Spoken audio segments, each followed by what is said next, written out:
नमस्कार. मार्कडवाडी सोलापूर जिल्ह्यातील माळशिरस तालुक्यातील एक गाव. हे गाव मागील 2 आठवड्यापासून महाराष्ट्रात चांगलं चर्चेत आहे. ते कशामुळे? तर ईव्हीएमवर उपस्थित केलेल्या प्रश्नांमुळे. येथील ग्रामस्थांचं असं म्हणणं आहे की आम्ही मोठ्या प्रमाणात भाजप विरोधात मतदान केलं, पण गावातून भाजपला जास्त लीड आहे. त्यामुळे बॅलेटवर पुन्हा निवडणुका व्हाव्या असं गावकऱ्यांचं म्हणणं आहे. तर मार्कडवाडी हे गाव ईव्हीएममुळे कसे चर्चेत आलं आणि मागील 1 ते 2 आठवड्यामध्ये येथे काय काय घटना घडल्या याचीच माहिती आपण या व्हिडिओमधून घेणार आहोत. तर झालं असं, 23 नोव्हेंबर 2024 रोजी निकाल लागला. महायुती 232 जागांसह बहुमताने सत्तेत आली, तर महाविकास आघाडीला पुन्हा विरोधात बसावं लागलं. पण माळशिरसची जागा मात्र राष्ट्रवादी शरद पवार गटाकडून उत्तम जानकर यांनी मिळवली. तर विद्यमान आमदार असलेले राम सातपुते यांना इथून पराभवाला सामोरं जावं लागलं. पण विजयी झालेले असतानासुद्धा उत्तम जानकर यांच्या समर्थकांचं असं म्हणणं आहे की मार्कडवाडीमध्ये आम्ही एकदिलाने उत्तम जानकर यांच्या बाजूने मतदान केलं, पण या गावातून निकालामधून भाजपला लीड असल्याचं स्पष्ट झालेलं आहे. त्यामुळे गावकऱ्यांनी एकमताने बॅलेट पेपरवर पुन्हा एकदा चाचणी मतदान घेण्याचा ठराव संमत केला होता. यासाठी जानकर गटाने स्वखर्चातून गावात विविध ठिकाणी मतदान केंद्रे उभे करून 3 डिसेंबर रोजी मतदान घेण्याचा निर्णय घेतला होता. परंतु निवडणूक आयोग व प्रशासनाचा याला कडक विरोध दिसून आला व गावात 144 कलमसुद्धा लागू करण्यात आला होता.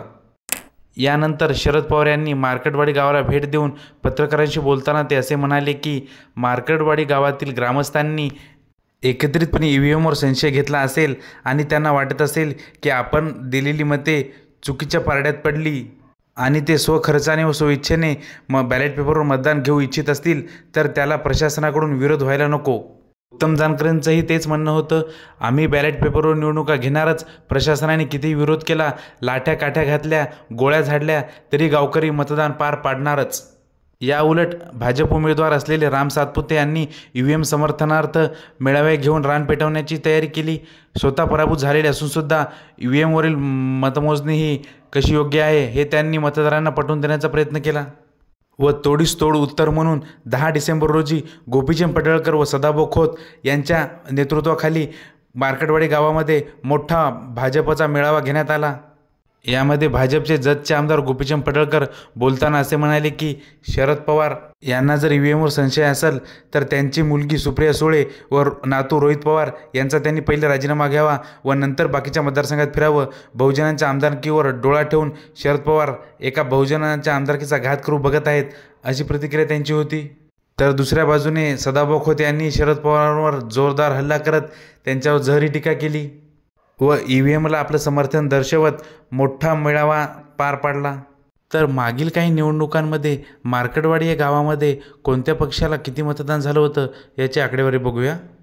2014च्या विधानसभा निवडणुकीमध्ये जानकर यांना 979 तर विरोधी उमेदवाराला 294 मतदान पडलं होतं. 2019च्या विधानसभामध्ये जानकरांना 1346 तर विरोधात असलेले भाजपचे राम सातपुते यांना 300 एवढं मतदान झालं होतं. 2024च्या लोकसभामध्ये धैर्यशील मोहिते पाटील म्हणजे जानकराच्या फळीतील उमेदवाराला 1021 तर विरोधात असलेल्या भाजपच्या उमेदवाराला 466 मतदान झालं होतं.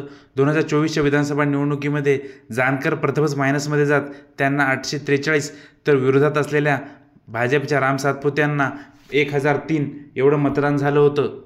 त्यामुळे आतापर्यंतच्या काही निवडणुकांपासून प्रथमच या गावातील लीड कमी झाल्याने जानकरांनी एकूणच ईव्हीएमवर संशय निर्माण केला होता व गावातील ग्रामस्थांनीसुद्धा बॅलेट पेपरवर मतदानाचा हट्ट पकडल्याने मागील 1 ते 2 आठवड्यामध्ये मोठे तणावाचे वातावरण मार्कडवाडी गावामध्ये निर्माण झाले होते. तर तुम्हाला काय वाटते? ईव्हीएमवर प्रश्नचिन्ह उपस्थित करणे योग्य आहे का? या घटनेमध्ये राम सातपुते की उत्तम जानकर या दोघांपैकी तुम्हाला कोणाची बाजू खरी वाटते व योग्य वाटते? आपल्या प्रतिक्रिया कमेंट बॉक्समध्ये नक्कीच कळवा. धन्यवाद.